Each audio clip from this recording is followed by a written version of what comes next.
Here are 10 little-known celebrity facts that sound too wild to be true, but absolutely are.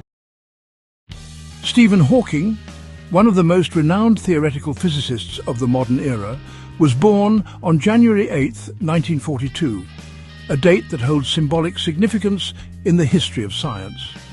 Remarkably, his birth occurred exactly 300 years to the day after the death of Galileo Galilei, the legendary Italian astronomer and physicist who played a foundational role in the development of modern science. Galileo died on January 8, 1642. This poetic coincidence has often been noted by commentators as a symbolic passing of the scientific torch from one of the earliest champions of the scientific method to a mind that would revolutionize our understanding of black holes, the nature of time, and the origins of the universe. Equally striking is the date of Stephen Hawking's death. He passed away on March 14, 2018, which is celebrated globally as Pi Day due to the numerical date resembling the mathematical constant pi. But even more symbolically, March 14th is also the birthday of Albert Einstein, another iconic figure in physics whose theory of general relativity profoundly influenced Hawking's own work. Einstein was born on March 14, 1879, and his insights into space, time and gravity laid the groundwork for much of Hawking's theoretical achievements. These cosmic alignments, being born on the anniversary of Galileo's death and dying on Einstein's birthday, have led many to reflect on Hawking's place within the lineage of great scientific minds. While purely coincidental, the dates seem to underscore the profound influence he had in continuing humanity's pursuit of understanding the universe, building on the intellectual legacies of both Galileo and Einstein.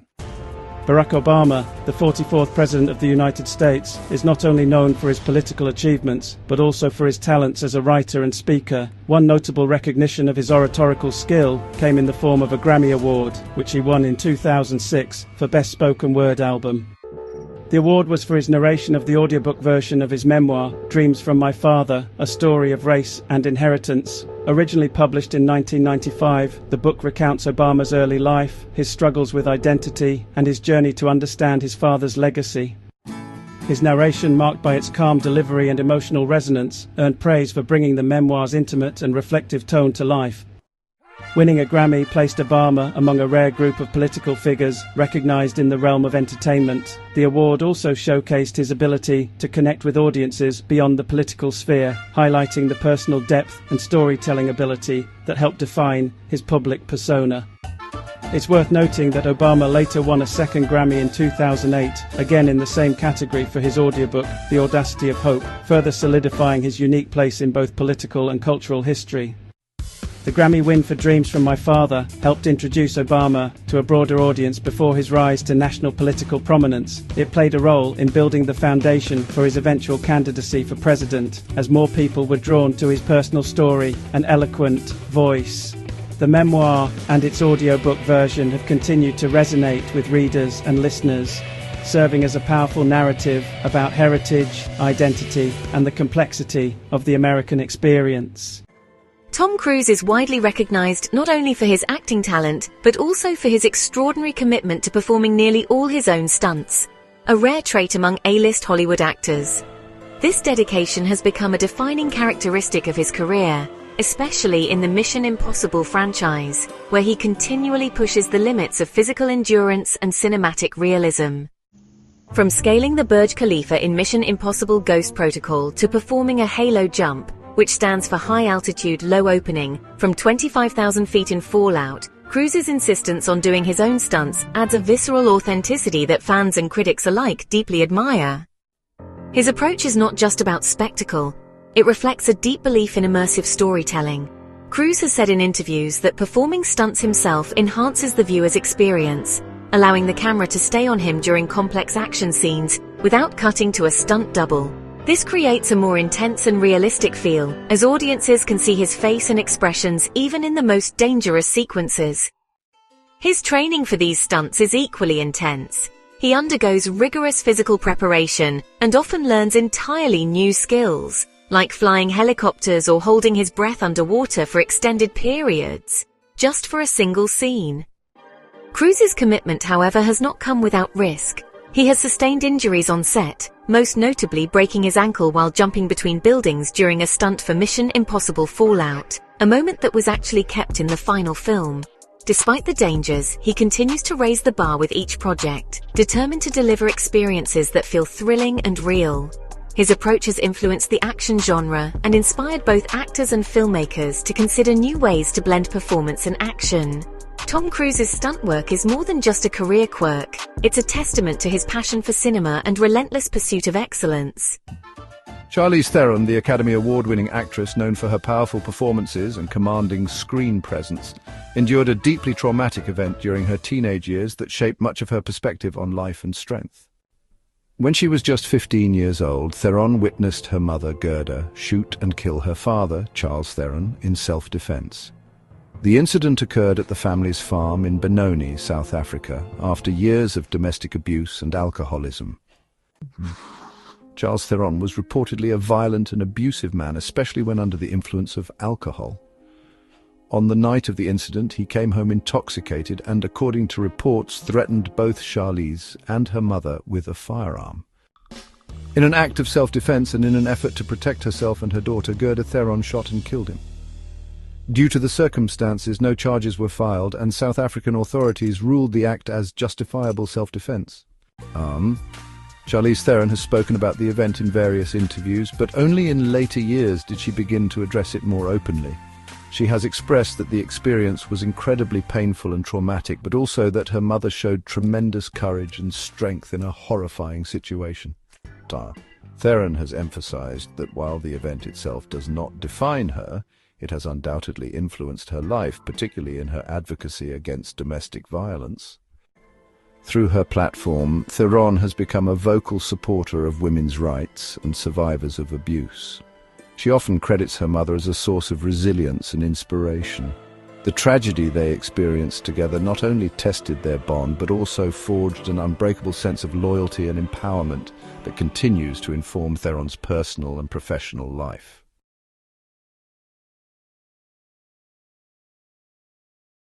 One of the most enduring and inspirational stories about Michael Jordan, widely regarded as the greatest basketball player of all time, is that he was once cut from his high school basketball team, a moment that could have derailed a less determined athlete. This event occurred during his sophomore year at Laney High School in Wilmington, North Carolina. Eager to join the varsity team, Jordan tried out, but was deemed too short at the time, around 5 feet 10 inches, and not yet skilled enough to make the cut. Instead, he was placed on the junior varsity or JV team, while a taller player, Leroy Smith, was selected for varsity to fill a need for height. This setback deeply affected Jordan, igniting a fire that would come to define his legendary career. He later recalled going home and crying after reading the varsity team list that didn't include his name. But rather than giving up, he used the disappointment as motivation. Jordan trained relentlessly, pushing himself to improve every aspect of his game. He dominated the junior varsity league, showcasing an incredible work ethic, and by the following year, he had earned a spot on the varsity team. He would go on to become a McDonald's All-American and earn a scholarship to play at the University of North Carolina. The story of being cut from his high school team has become a foundational part of Michael Jordan's mythology, an example of how rejection and failure can be transformed into fuel for greatness. It speaks to his resilience, competitive nature, and refusal to let early obstacles define his potential. Over time, this narrative has inspired countless athletes and individuals across all fields, reminding them that setbacks can be the starting point of extraordinary success if met with dedication and perseverance. While the story is sometimes exaggerated or oversimplified, its core truth remains powerful. Even the most legendary figures face rejection, and what sets them apart is how they respond. For Jordan, being cut was not an end, but the beginning of a journey that would take him to 6 NBA championships, 5 MVP awards, and a legacy as a global icon of excellence and determination. In 1977, Bill Gates, co-founder of Microsoft, was arrested in Albuquerque, New Mexico, for a traffic violation. At the time, he was in the early stages of building what would become the world's most influential software company. Gates had moved to Albuquerque because Microsoft, then a fledgling business, was working closely with Microinstrumentation and Telemetry Systems, a company based there that produced the Altair 8800, one of the first personal computers. The arrest was reportedly due to driving without a license and running a red light, though the exact details of the incident remain somewhat vague. The arrest gained additional attention in later years, primarily because of the now famous mugshot of a young Bill Gates smiling calmly at the camera. This image has since become something of a pop culture artifact, often shared as a quirky reminder of the tech mogul's early rebellious days. Despite the incident, Gates continued to focus intensely on developing Microsoft, and the event had no impact on his trajectory toward becoming one of the wealthiest and most influential people in the world. Interestingly, Gates himself has made light of the arrest over the years, and the mugshot has been referenced in various media and interviews. It serves as an anecdotal piece of his personal history, reflecting the human and occasionally humorous side of someone otherwise seen as a serious business leader and philanthropist. Rihanna, the globally renowned singer, entrepreneur, and fashion icon, holds a deeply significant role in her home country of Barbados. In 2018, she was officially appointed as an Ambassador Extraordinary and Plenipotentiary by the Government of Barbados, a title that reflects her wide-reaching influence and commitment to the nation's development. The position was granted to her by Prime Minister Mia Mottley in recognition of her contributions not only to the global music and fashion industries, but also to social causes and national pride. As an honorary ambassador, Rihanna was tasked with promoting education, tourism, and investment for Barbados. Her global platform and immense popularity made her a powerful figure in helping shape and project the image of the island nation on the world stage. Her involvement wasn't merely symbolic. Rihanna actively participated in discussions around modernizing the national identity and was closely aligned with efforts to update the branding and international perception of Barbados. Perhaps most notably, Rihanna played a prominent role in Barbados's transition from a constitutional monarchy to a republic in 2021. During the Republic ceremony, which marked the removal of Queen Elizabeth II as head of state and the swearing-in of the country's first president, Rihanna was honored as a national hero, a rare and historic designation. Prime Minister Mottley declared that the country was recognizing someone who had not only excelled in their field, but also carried the pride of Barbados with them in every endeavor.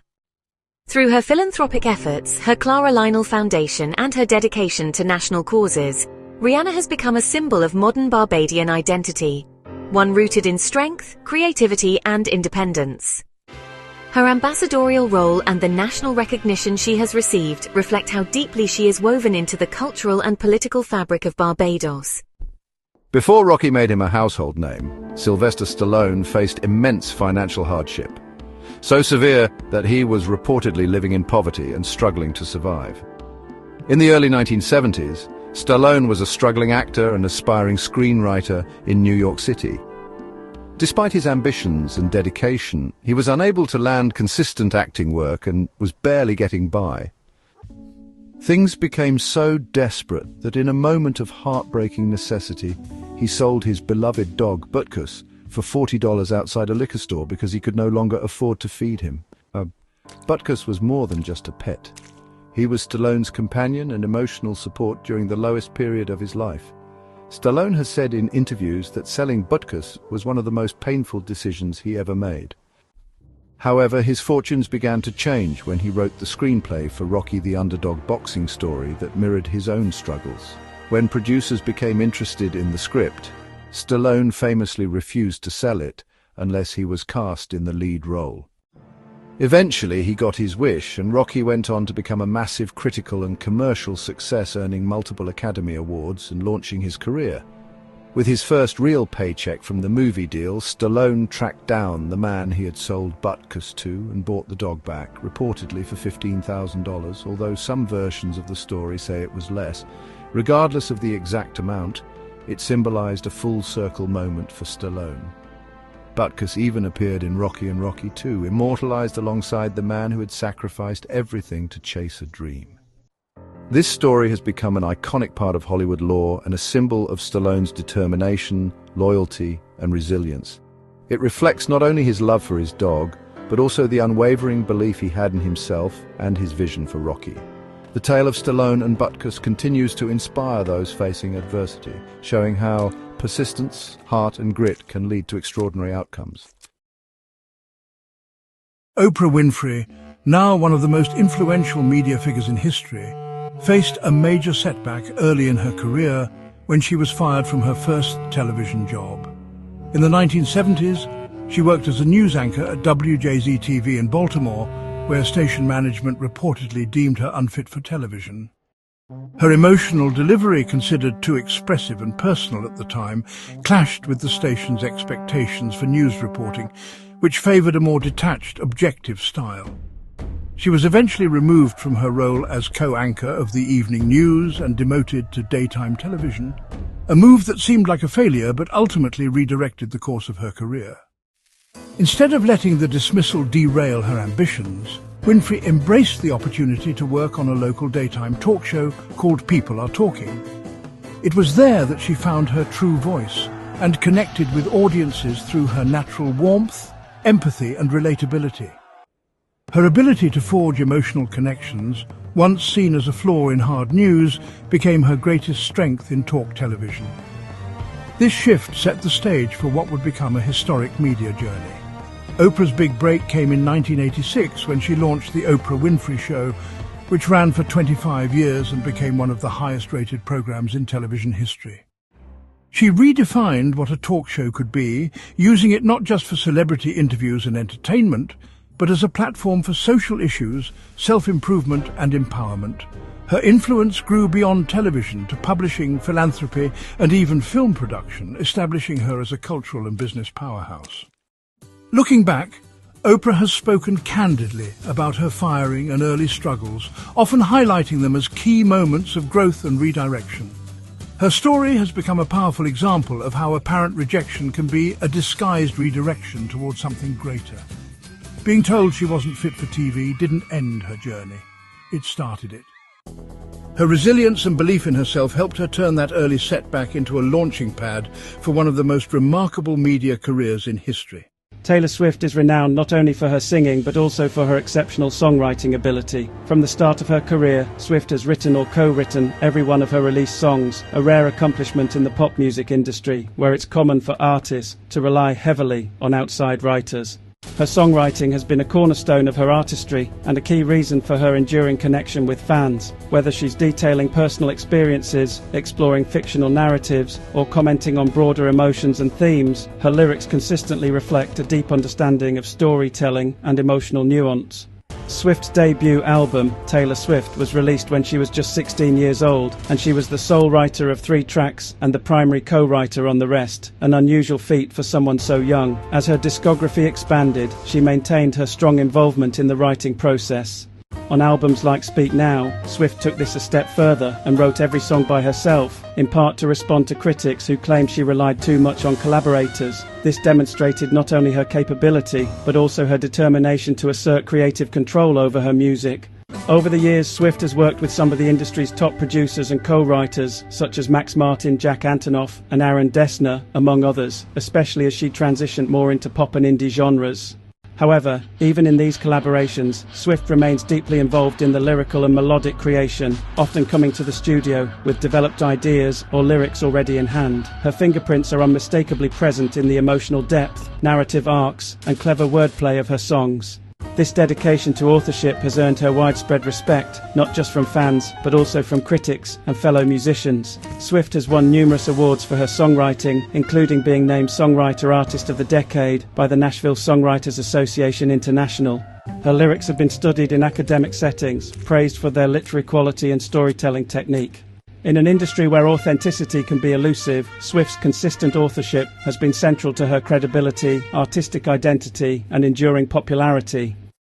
Thank you so much for watching. I hope you enjoyed diving into the lesser-known side of these celebrities, but the story doesn't end here. Next up, we're pulling back the curtain on celebrities both past and present. You won't want to miss. Stay tuned.